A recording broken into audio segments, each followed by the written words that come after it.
In the shadowed corridors of global power, where the fate of nations hinges not on armies or alliances alone, but on the quiet control of invisible resources, a single nation holds the key to the modern world's most advanced weapons. Imagine, for a moment, the sleek fuselage of an F-35 fighter jet, the precision-guided missiles that define Western military superiority, or the radar systems that pierce the veil of night, all rendered inert, their critical components starved of the elements that make them possible. This is not a hypothetical scenario from a distant future, but a vulnerability that has been building for decades.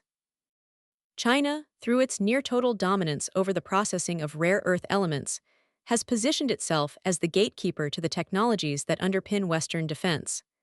As we delve into this story, we uncover how this control came to be, the intricate web of events that solidified it, and the profound implications for the balance of global security.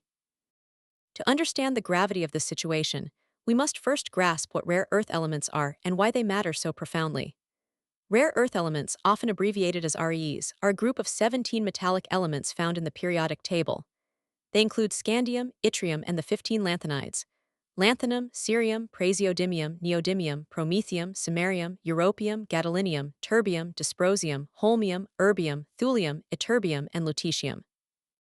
Despite their name, these elements are not particularly rare in the Earth's crust. They are distributed widely, though often in low concentrations that make extraction challenging and costly. What sets them apart are their unique magnetic, luminescent, and electrochemical properties.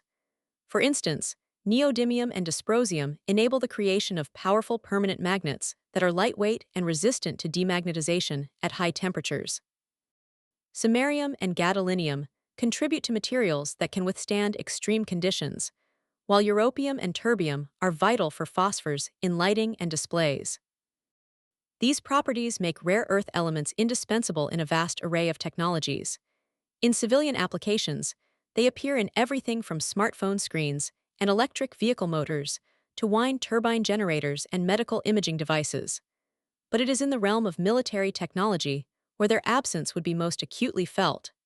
Consider the neodymium iron boron magnets, which incorporate rare earths like neodymium and praseodymium. These magnets are the heart of electric motors in drones, submarines, and fighter jets, providing the torque and efficiency needed for silent propulsion or rapid maneuvers. Dysprosium enhances these magnets' performance in high-heat environments, such as those encountered in missile guidance systems or tank engines. Lanthanum is used in night vision goggles and camera lenses for surveillance equipment. Terbium and europium enable advanced laser systems for targeting and countermeasures. Even the humble battery in a soldier's communication device might rely on cerium for improved energy storage. Without these elements, the precision, range, and reliability of Western military hardware, from the Tomahawk cruise missile to the Aegis radar system, would degrade significantly, potentially rendering entire arsenals obsolete in the face of peer competitors. The story of how China came to control the processing of these elements is a tale of strategic foresight, economic maneuvering, and geopolitical opportunism that spans more than half a century. It begins in the mid-20th century, when rare earths were first recognized for their potential. In the 1950s and 1960s, the United States was the world's leading producer, primarily through the Mountain Pass mine in California, operated by Molycorp. This facility supplied the majority of global rare earths, fueling the early electronics boom and military advancements during the Cold War. American scientists and engineers pioneered separation techniques, extracting individual elements from ore through complex chemical processes involving solvents, acids, and precipitation.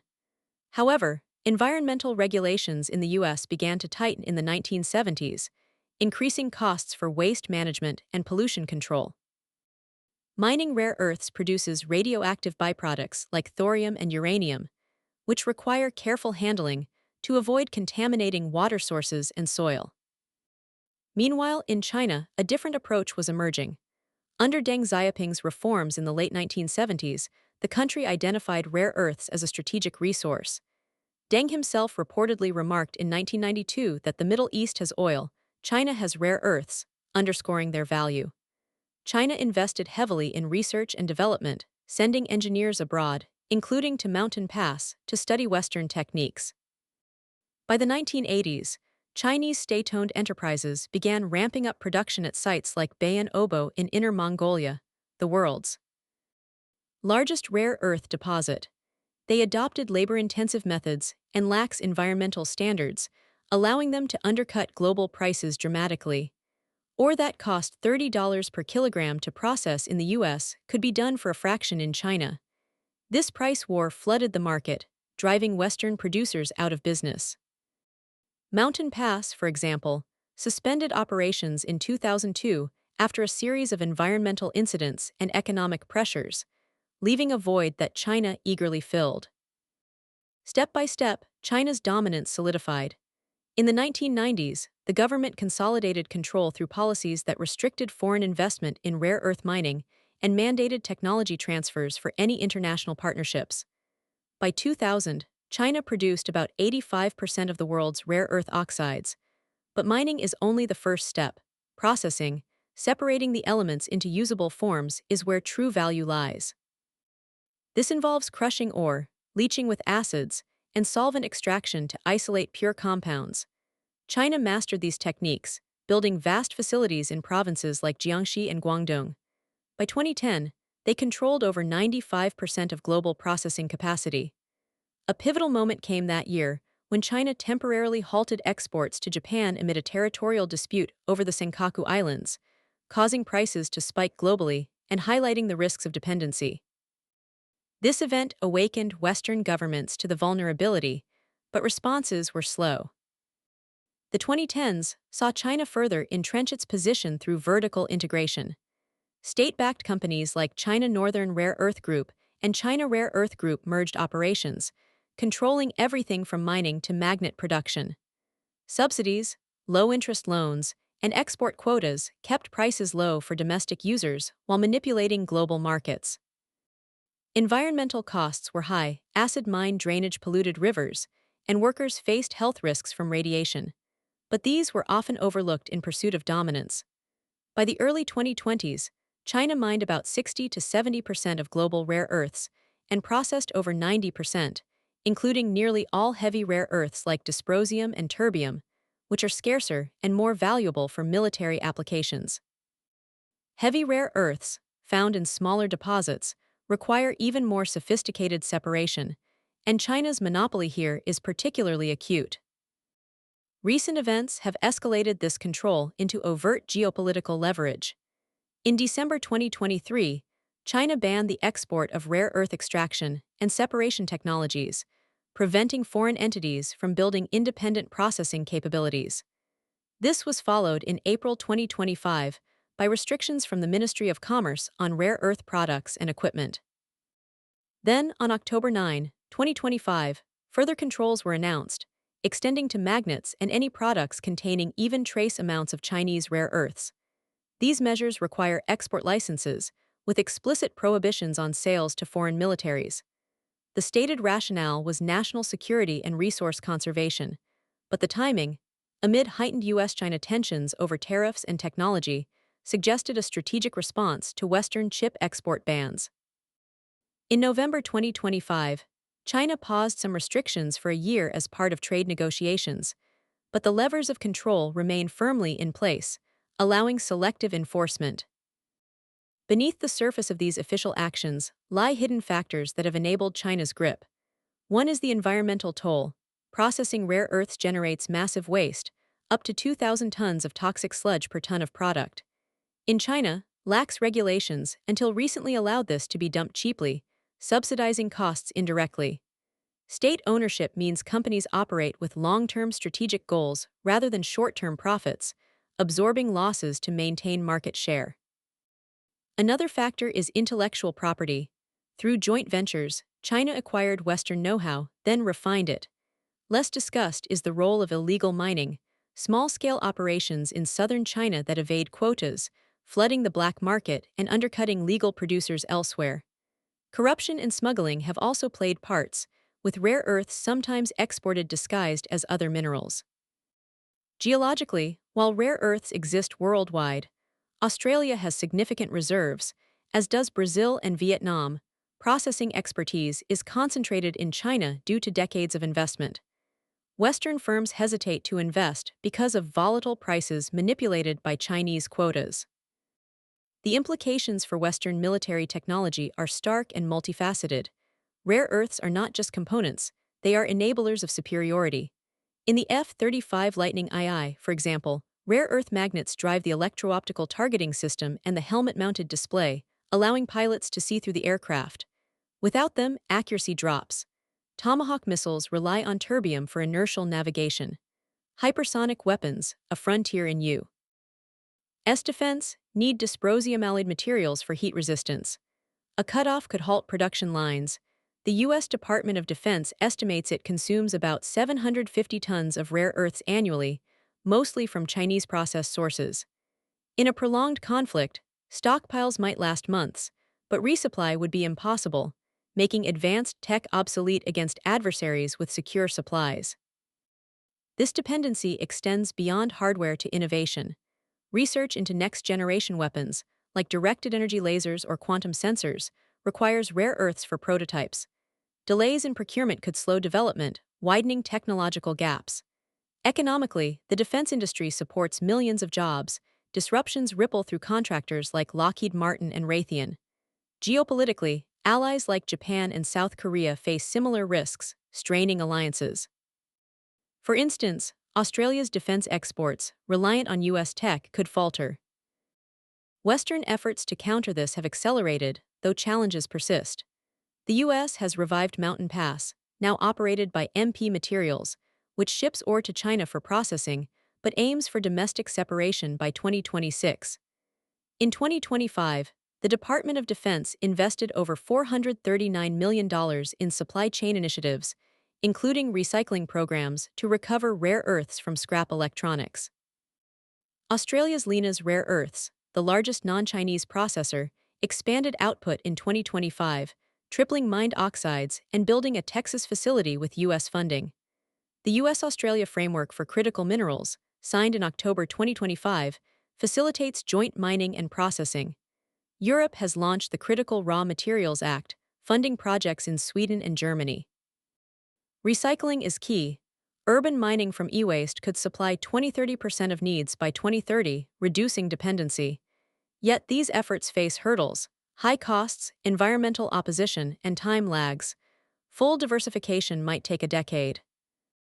Globally, this dependency reshapes power dynamics. Developing nations with reserves, like those in Africa, become pawns in great power competition, with China offering infrastructure in exchange for mining rights. The green energy transition, electric vehicles and renewables, amplifies demand, projected to triple by 2040, heightening tensions. Trade wars escalate. China's 2025 controls mirror U.S. semiconductor restrictions, risking a cycle of retaliation. Economic interdependence turns weaponized, where a ban on rare earths could cripple EV production, slowing climate goals. In conclusion, China's control over rare earth processing is not merely an economic fact, but a strategic fulcrum that could tip the scales of global security. It exposes the fragility of Western military tech, built on assumptions of uninterrupted supply chains now proven naive. This story teaches us that true power in the 21st century lies not only in visible might, but in the mastery of subterranean resources and the foresight to secure them. As nations scramble to diversify, success will demand unprecedented cooperation, innovation, and resolve. Failure risks not just obsolescence but a reordering of the world order, where the elements beneath our feet dictate the battles above. Yet there is hope in human ingenuity. By investing in alternatives, recycling, and ethical mining, the West can forge a path to resilience. The question remains whether this awakening comes in time, or if the lessons of dependency will be learned only through crisis. In the calm analysis of history, we see that empires rise and fall on such overlooked foundations. Let this be a call to build stronger ones for the future. As the calendar turns to the final days of 2025, the landscape of rare earth elements reveals a precarious balance between escalating tensions and tentative de-escalations. Earlier this year, China's Ministry of Commerce issued a series of announcements that marked a significant escalation in export controls. In April, restrictions were imposed on 7 key rare earth elements: samarium, gadolinium, terbium, dysprosium, lutetium, scandium, and yttrium, requiring exporters to obtain licenses and provide detailed end-use information. This move disrupted supply chains almost immediately, particularly for heavy rare earths critical to high-temperature applications in defense systems. Then, in October, announcement number 61 expanded the controls dramatically, adding 5 more elements: holmium, erbium, thulium, europium, and ytterbium, and introducing extraterritorial provisions.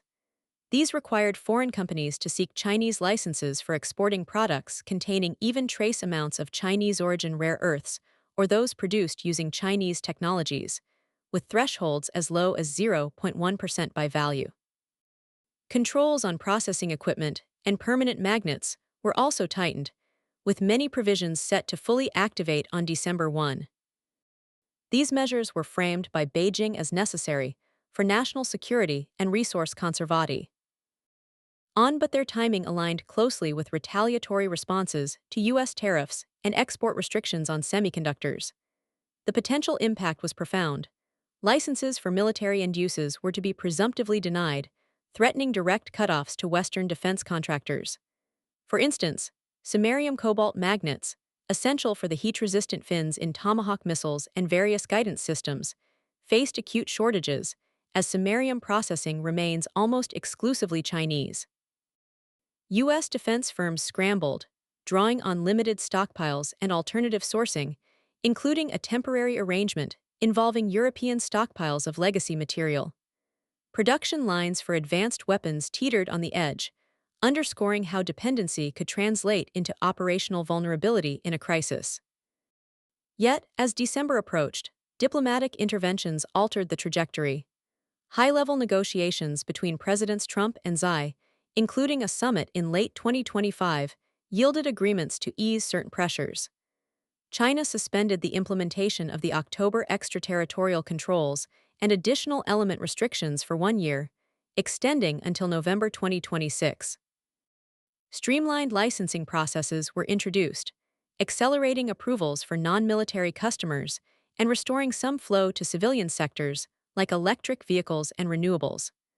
While earlier April controls on the initial 7 elements remain in place, with case-by-case reviews continuing to favor non-defense applications, the immediate threat of a broad embargo receded. This pause reflects a calculated approach. Beijing retains the regulatory framework as leverage, capable of selective enforcement, without fully severing ties that also benefit its own economy. Amid this volatility, China's underlying dominance persists unchallenged in the short term. It accounts for approximately 70% of global mining and 85 to 90% of processing capacity, with near-total control over heavy rare earth separation and high-performance magnet production. Facilities in Inner Mongolia and southern provinces continue to operate at scale, supported by integrated supply chains that no single competitor can yet match. Illegal mining and gray market supplies from regions like Myanmar further bolster this position, allowing flexibility in meeting quotas while maintaining market influence. Western responses, however, have gained momentum throughout 2025, driven by necessity. In the United States, MP Materials has made tangible strides toward vertical integration. The Mountain Pass mine resumed significant output, and the company's Independence facility in Texas commenced production of neodymium-praseodymium metal and alloys early in the year, marking the first domestic refining of these materials in decades. A landmark July agreement with the Department of Defense included substantial investment, price guarantees, and offtake commitments, positioning the U.S. government as a major stakeholder. Magnet production began scaling, though still at modest levels, around 1,000 tons annually by year's end, far below China's hundreds of thousands of tons. Additional partnerships, including with Saudi Arabia for overseas processing, aim to diversify feedstock sources. Australia's Lena's Rare Earths has similarly advanced, achieving record neodymium-praseodymium output exceeding 2,000 tons quarterly, and commencing commercial separation of heavy rare earths like dysprosium and terbium at its Malaysian facility, the first such production outside China in decades. Expansions under the Lena's 2025 project push toward 10,500 tons annual capacity, with new facilities in Texas supported by U.S. funding to process both light and heavy elements. Bilateral frameworks, such as the U.S.-Australia and U.S.-Japan agreements on critical minerals, facilitate joint investment in mining, separation, and recycling. Europe has progressed with the Critical Raw Materials Act, funding projects in Sweden, Germany, and France, while initiatives in Canada, Vietnam, and Brazil explore untapped reserves. Recycling efforts, recovering rare earths from electronic waste and industrial scrap, offer a growing supplement, potentially meeting 20 to 30% of demand by the end of the decade if scaled aggressively. These developments represent the most coordinated push in years, fueled by government subsidies, defense priorities, and private investment. Still, the path to meaningful diversification remains long and fraught. Building full mine-to-magnet chains requires 10 to 15 years, enormous capital, and navigating environmental regulations that China historically sidestepped. Heavy rare earth processing, in particular, lags, with deficits projected for dysprosium and terbium amid rising demand from hypersonics and advanced motors. Costs remain higher outside China, and expertise concentrated in Chinese facilities hinders rapid transfer. The global implications extend far beyond military hardware. The green transition, electric vehicles requiring dozens of kilograms of rare earths per motor, wind turbines demanding tons for generators, amplifies competition for supplies. Projected tripling of demand by 2040 strains even current production, intertwining climate goals with geopolitical risks. Developing nations with deposits, from Africa to South America, find themselves courted by both East and West, often trading resource access for infrastructure. Trade dynamics grow more intertwined, where restrictions on one side prompt countermeasures on the other, risking broader economic fallout. In this intricate balance, the events of 2025 serve as both warning and catalyst. China's willingness to wield rare earth dominance demonstrates the weaponization potential of concentrated supply chains, yet the partial rollback highlights mutual vulnerabilities. Beijing's exporters rely on global markets, and abrupt cutoffs could accelerate diversification it seeks to forestall. For the West, the year exposed dependencies but also spurred action. Investments flow, partnerships form, and technologies advance. Ultimately, the story of rare earth elements in 2025 underscores a fundamental shift in global power. Influence flows not just from overt military strength, but from control over the foundational materials of modernity. Western military technology, while not yet obsolete, operates under a shadow of constraint that demands urgent resolution. The pause in escalation offers breathing room, but true resilience requires sustained commitment to innovation in substitutes, ethical mining, and international collaboration. History reminds us that no monopoly endures forever. Adaptability and foresight determine who shapes the future. As we close this chapter, the question lingers. Will the lessons of dependency drive lasting change, or will complacency allow vulnerabilities to persist into an era where subterranean resources define strategic superiority? As we approach the close of 2025, the rare earth landscape remains one of calibrated tension rather than outright rupture. The dramatic escalations announced in October, expanding controls to additional elements like holmium, erbium, thulium, europium, and ytterbium, alongside extraterritorial provisions that would have required licenses for foreign-made products, containing even minimal Chinese-origin rare earths or processed with Chinese technologies, have been placed on hold. Following high-level negotiations culminating in a summit between Presidents Trump and Xi in late October, China announced in early November a one-year suspension of these October measures, extending through November 2026. This pause encompasses restrictions on processing equipment, permanent magnets, and the broad extraterritorial reach that threatened to encompass components and assemblies worldwide. Streamlined licensing for certain exporters has resumed, allowing shipments to accelerate for non-sensitive applications, and exports have risen in recent months, stabilizing prices for civilian sectors. However, this reprieve is partial and deliberate. the earlier controls imposed in April 2025, targeting 7 key heavy rare earths, including samarium, gadolinium, terbium, dysprosium, lutetium, scandium, and yttrium, remain firmly in effect. These require case-by-case export licenses, with presumptive denials for military end uses or affiliations with foreign defense entities. Samarium, critical for heat-resistant magnets in guidance systems like those in Tomahawk missiles, has seen particular scrutiny, leading to temporary shortages mitigated only through limited alternative sourcing, such as legacy European stockpiles. Defense contractors have navigated these constraints by drawing on reserves and ad hoc arrangements, but the underlying vulnerability persists. Beijing retains the ability to selectively enforce or delay approvals, preserving leverage without triggering a full embargo. This tactical approach underscores a broader pattern. China's dominance, encompassing roughly 70% of global mining and 85 to 90% of refining, allows it to modulate restrictions in response to external pressures, such as U.S. tariffs or semiconductor controls, while avoiding actions that might irreversibly accelerate diversification. The suspension provides breathing space for global supply chains, particularly in electric vehicles and renewables, where demand continues to surge. Yet it also serves as a reminder that the regulatory framework remains intact, ready for reactivation if tensions reignite. On the diversification front, 2025 has witnessed accelerated progress, though full independence remains years away. In the United States, MP Materials has achieved milestones in vertical integration. Its Independence facility in Texas commenced production of neodymium-praseodymium metal and alloys early in the year, with magnet manufacturing scaling to meaningful levels.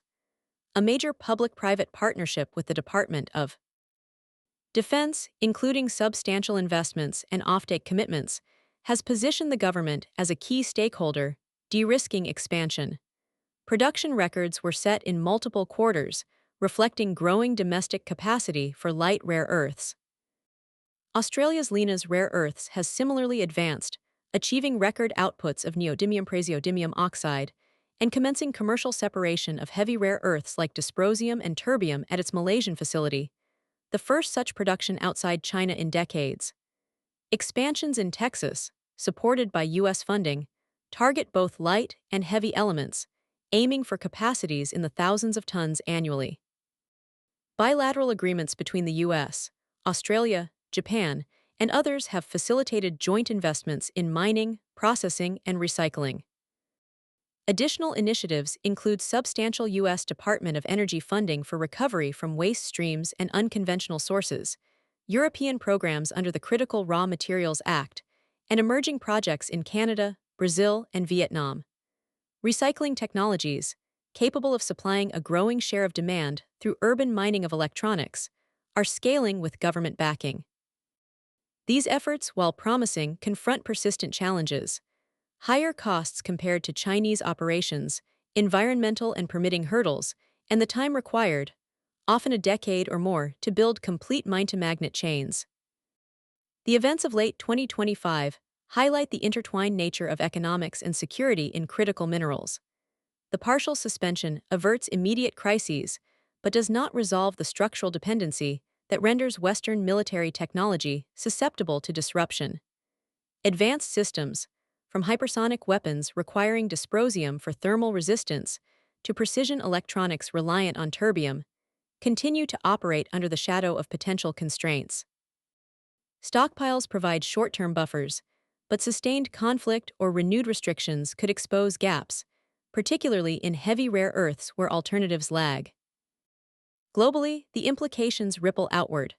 The green transition, with electric motors and wind generators demanding ever greater volumes, faces intertwined risks. Supply concentration amplifies price volatility, while geopolitical maneuvering links climate objectives to strategic rivalries. Nations with untapped deposits find themselves at the center of competing influences, balancing infrastructure offers against long-term sovereignty. As this year concludes, the rare earth saga reflects a moment of uneasy equilibrium. China's pause demonstrates mutual recognition of interdependence. Disruptions harm exporters as much as importers, yet it preserves tools for future leverage. For the West, the window afforded by this de-escalation must be seized to deepen investments, forge alliances, and innovate in substitutes and recovery methods. History illustrates that dominance in foundational resources shapes eras. The 21st century's technologies, from defense platforms to sustainable energy, rest on these elements. Resilience demands not just reaction to threats, but proactive construction of diversified, ethical supply chains. Whether this pause evolves into lasting stability or merely proceeds, the next escalation will depend on the choices made in the coming year. In the measured view of strategic affairs, true security lies in reducing vulnerabilities before they are tested, ensuring that no single nation holds the keys to progress. As we stand on December 24, 2025, the rare earth elements sector presents a landscape of fragile stability amid enduring structural imbalances. The dramatic measures announced by China's Ministry of Commerce on October 9, expanding export controls to 5 additional elements, including holmium, erbium, thulium, europium, and ytterbium, while introducing extraterritorial licensing requirements for products containing even minimal traces of Chinese-origin rare earths, or those manufactured using Chinese technologies, have been deferred. Following the summit between Presidents Trump and Xi in Busan, South Korea, in late October, China formalized a 1-year suspension of these October provisions in early November, extending through November 2026. This includes the pause on broader restrictions affecting permanent magnets, processing equipment, and the far-reaching extraterritorial clauses that would have mandated licenses for foreign entities re-exporting goods with thresholds as low as 0.1% Chinese rare earth content. This suspension has allowed a partial restoration of flows, with reports indicating a 13% increase in rare earth shipments in November compared to the previous month, easing immediate pressures on civilian industries such as electric vehicles and consumer electronics. Streamlined licensing for non-sensitive applications has resumed, and some general-purpose approvals have been issued, stabilizing prices and supply for commercial users. Yet this is no full retreat. The controls introduced in April 2025, covering 7 critical heavy rare earths, samarium, gadolinium, terbium, dysprosium, lutetium, scandium, and yttrium, remain fully operative. Export licenses are required on a case-by-case basis, with applications for military end uses or entities affiliated with foreign defense sectors subject to presumptive denial. Samarium, in particular, has faced stringent scrutiny, effectively barring its supply to U.S. defense contractors for applications like high-temperature magnets in missile guidance systems. While stockpiles and limited alternative sourcing have prevented outright halts in production, these ongoing restrictions continue to impose delays, higher costs, and uncertainty on Western military procurement. China's approach reflects a nuanced calibration, maintaining core leverage through the April framework while avoiding the broader disruptions that full October implementation would entail. This preserves Beijing's ability to selectively approve or withhold shipments, responding to evolving trade dynamics without alienating global markets entirely. With control over approximately 70% of mining and 85 to 90% of processing, alongside near monopoly in heavy rare earth separation and magnet production, China retains the capacity to modulate supply as a tool of statecraft.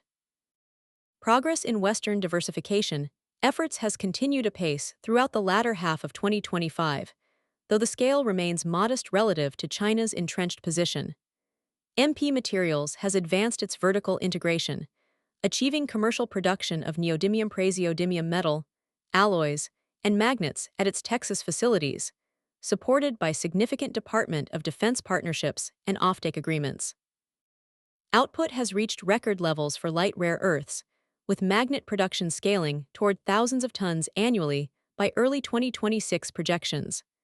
Lina's Rare Earths has marked historic achievements, commencing commercial separation of heavy rare earths such as dysprosium and terbium at its Malaysian plant, the first such output outside China in decades, and progressing expansions in Texas with U.S. government funding. These facilities aim to bolster non-Chinese capacity for both light and heavy elements, fostering resilience in allied supply chains. Additional initiatives, including recycling programs recovering rare earths from waste streams and partnerships in Australia, Canada, and emerging projects in Africa and South America, contribute incremental gains. Government incentives and bilateral frameworks have accelerated these developments, with investments flowing into separation technologies and urban mining. Nonetheless, full mine-to-magnet chains outside China are projected to require another decade for meaningful scale, constrained by capital intensity, permitting delays, and the persistent expertise gap accumulated over decades in Chinese operations. The military implications remain profound. Systems reliant on heavy rare earths, hypersonic guidance, advanced radar, precision munitions, operate with buffered but finite stockpiles. Prolonged enforcement of the April controls could erode readiness over time, particularly as innovation in next-generation platforms demands steady access for research and prototyping. Broader economic ripples affect allied defense industries, from European aerospace to Japanese electronics integral to joint programs. Globally, the interplay between critical minerals and geopolitical competition intensifies. Demand projections, driven by electrification and renewable deployment, foresee tripling by 2040, amplifying vulnerabilities. Nations with deposits navigate competing bids for access, often weighing Chinese infrastructure offers against Western ethical and security alignments. The suspension provides a window for negotiation and investment, yet it underscores the weaponization of interdependence. Restrictions mirror countermeasures in semiconductors and tariffs, risking escalatory spirals. In this moment of tempered calm, the rare earth narrative reveals enduring truths about modern power. China's processing dominance, built through sustained policy and investment, has created a dependency that no single year of progress can fully unwind. Western advancements signal determination, but obsolescence in military technology looms as a risk if diversification lags. The events of 2025, from escalation to partial accord, illustrate that strategic resources are negotiated as much as mined, with outcomes shaped by foresight and resolve. Looking ahead, the suspension's expiration in November 2026 approaches amid uncertain trade horizons. Sustained cooperation among allies, accelerated innovation in alternatives, and ethical expansion of supply will determine whether vulnerabilities narrow or persist. History cautions that control over foundational materials often defines eras of advantage. The path forward demands vigilant commitment. To balance, lest the quiet elements below ground continue to dictate the contours of security above.